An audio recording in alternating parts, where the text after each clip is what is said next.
ಶಿವಮೊಗ್ಗ ಜಿಲ್ಲೆ ಶಿಕಾರಿಪುರ ತಾಲೂಕಿನ ಭದ್ರಾಪುರ ಎಂಬ ಗ್ರಾಮದ ಬಸಪ್ಪ ಎಂಬ 90 ವರ್ಷದ ವೃದ್ಧ ರೈತರೊಬ್ಬರಿಗೆ 1 ವರ್ಷ ಜೈಲು ಶಿಕ್ಷೆ 5,000 ದಂಡವನ್ನ ವಿಧಿಸಿ ಕೋರ್ಟ್ ಆದೇಶವನ್ನು ಹೊರಡಿಸಿದೆ.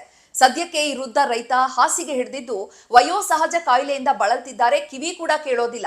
ಇಂತಹ ರೈತರಿಗೆ ಶಿಕ್ಷೆಯನ್ನು ವಿಧಿಸಲಿಕ್ಕೆ ಏನ್ ಕಾರಣ ಅಂತ ನೋಡೋದಾದ್ರೆ 1990ರಲ್ಲಿ 36 ಗುಂಟೆ ಜಮೀನನ್ನ ಜೀವನೋಪಾಯಕ್ಕಾಗಿ ಸಾಗುವಳಿ ಮಾಡ್ತಾ ಇದ್ರು.